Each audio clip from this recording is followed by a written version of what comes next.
මම දෙල්වල ප්‍රදේශයේ අමල් සංජීව කියලා කෙනෙක්. මම පැට්‍රික සේවය කරන්නේ තනවන්තේ ගමන ශාලාවේ. ඒ ලැබෙන මුදලින් තමයි පවුල ජීවත් වෙන්නේ. ඒක ලොකු දායකත්වයක් ලැබෙනවා මේ ලැබෙන බඩු මල්ලේ.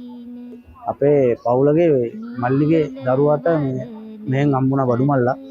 එයා තමයි අපේ දෙමත් කළේ මෙන්න දෙයක් තියෙනවා අපි මේ බඩු මල්ලක් ගත්තා කියලා. එයාගේ තුන්වෙනි දරුවාට මේ බඩු මල්ලක් ලැබුණා. ඒ අනුව තමයි අපි මේකට යමු.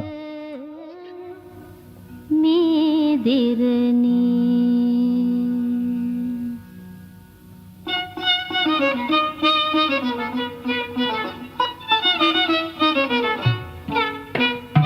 උඩඟුලියන් කොතා බඳින නීල වරල සරසන්නට මා පිපුනේ නැත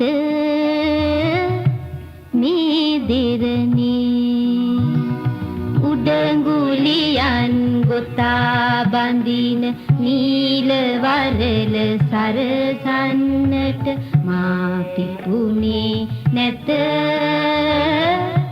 මේ දෙරණී.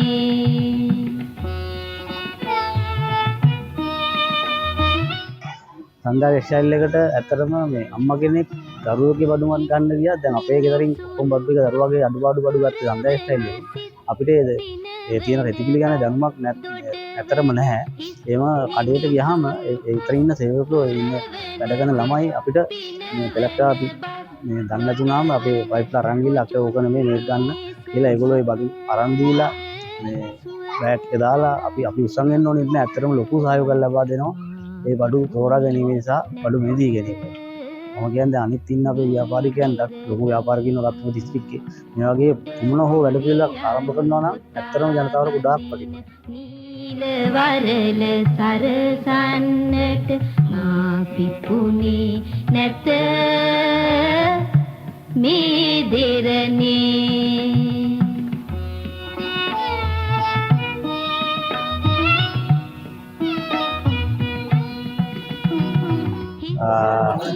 මම සංධ්‍යා ස්ටයිල් එකට මේ බඩු මල්ල දෙන එක සම්බන්ධ වෙන්න අපේ මස්සිනා මුලින් මේ බඩු මල් අරන් ගියා. එයා තමයි අපිව දෙනවත් කළේ මගේ තුන්වෙනි දරුවා. ඇත්තටම මේ ගොඩක් වටිනවා මේක මිලලා හැටියට. ආර්ථික වශයෙන් මේ මිනිස්සු අපහසුතාවයකට වෙලා ඉන්න ලාවේ මේ වගේ බඩු මල්ලක් දෙන එක ගැන සංධ්‍යා ස්ටයිල් එකට ස්තුතිවන්ත වෙනවා.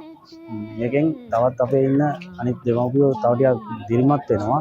මොකද මේ ආර්ථික අපහසුතාව නිසා හුඟක් වෙලාවට මේ දෙමව්පියෝ දරුවෝ හදන එක කරලා තියෙනවා. ඒකට දිරිගැන්වීමක් වශයෙන් මේ උපකාරී වෙනවා.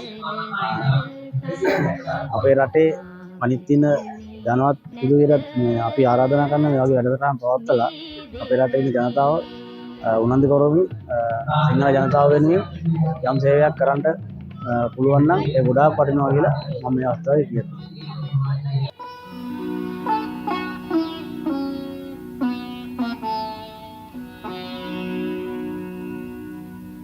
මගේ පරම පැතු